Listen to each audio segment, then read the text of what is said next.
Hey guys, welcome back to my YouTube channel. Nandito tayo ngayon sa Pangarap, Manila. Naglalamog tayo, nag-joyride tayo ngayon. Kasama ko sa Bayaw. Pupunta kami sa Diwata Pares. Ay ka, bro. Tara, punta na natin guys. What's up guys?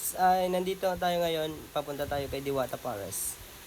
At syempre, naranasan natin makipag-joyride dito sa Manila. Guys, nasa Quezon City tayo ngayon. Ay guys, papunta na tayo ngayon dito sa Diwata Pares. Tara na, let's go. Pakita mo yung ano dito. Welcome back to my YouTube channel at huwag niyong kalimutan mag-follow sa aking Facebook guys. So nga pala, nandito tayo ngayon sa Pares Overload ni Diwata. Kung gusto niyo matuto sa low power engine ninyo, ay bisitahin nyo lang si Autorounds TV guys at mag-subscribe na din. Shoutout nga pala kay Sir Bonifacio Dalot, Welder Techniques naman nito guys. Shoutout nga din pala kay Sir Noel Baloyot Pasqua, catching fish naman tayo guys. At syempre shoutout nga pala kay Mami Shoni at maraming salamat sa pagtangkilik sa aming video at sa suporta. Shoutout nga pala kay Kuya Ralph Capiral. Maraming salamat sa pag-support ko at proud din po ako sa inyo. Thank you. Simulan na natin ang pag-explore at mag-enjoy dito sa Diwata Pares Overload at mag-order na tayo guys. Ito nga pala yung pwesto ni Diwata Pares. Nandito rin tayo pre.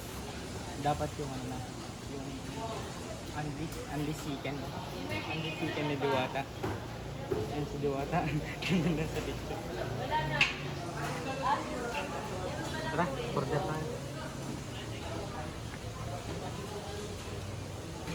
Napakalinis guys at Jollibee style na pala yung pwesto ni Diwata ngayon. Sa lukuyan ko siyang hinahanap guys, pero wala pala siya dito. Sa ngayon guys, ang di pa nakakalam sa inyo ay 6 na branch na pala ni Diwata ngayon.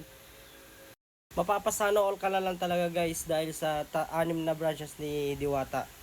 Guys, parang gusto ko mabash. Sa pag-order pala ng pagkain dito guys ay serve yourself guys. By step guys. So yun na, maglalagay tayo ngayon ng sabaw. Sabaw na ano, na malapot. Guys, sa paglagay nila ng sabaw ay maraming taba yung nilalagay nila. Ayan o. So yun nga guys, narinig ko na wala na daw kanin. Loko-lokong dipentang ko. So yun guys, dalawa agad yung pinalagay ko. Baka maubusan pa ako eh. Yan guys, mga seasoning natin na pangpalasa guys ay serve yourself talaga. Nasa sayo kung gaano karaming lalagay mo. So ito, palakad-lakad na tayo guys para maghanap ng pwesto. Siguro nasa loob si Diwata, ayaw naman lumabas. So ngayon guys ay nagmamadali na ako para makakuha ng pwesto para mas masarap ang kain. Kasi excited na akong matikman kung ano yung pinagmamalaki ni Diwata na Pares Overload niya guys. So nga pala, ang presyo pala ng Pares Overload niya ay 120. Medyo nagmahal na nga, tumaas yung presyo. Siguro may malakas kumain. Malugi bro. Yun na nga, minekos ko na yan guys para mas maghalo yung mga lasa, pampalasa natin. Waiter, nasan ka na? Ayun na yung waiter. Tagal yata po yun ang order ko na soft drink, sir.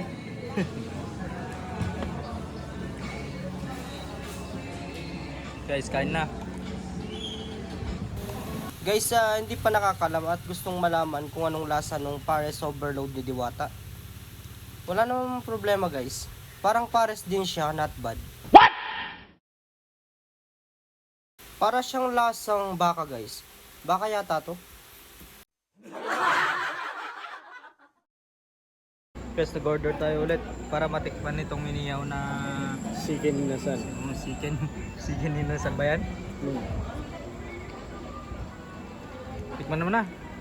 Tikman mo na. Check mo nga. Check mo nga muna kung ano, lasa.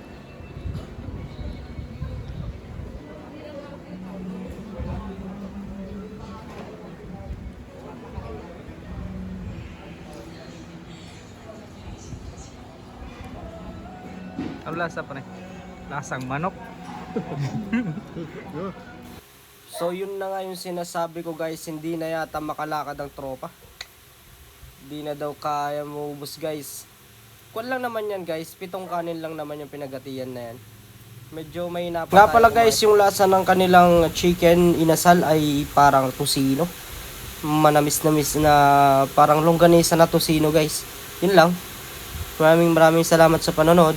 Goodbye.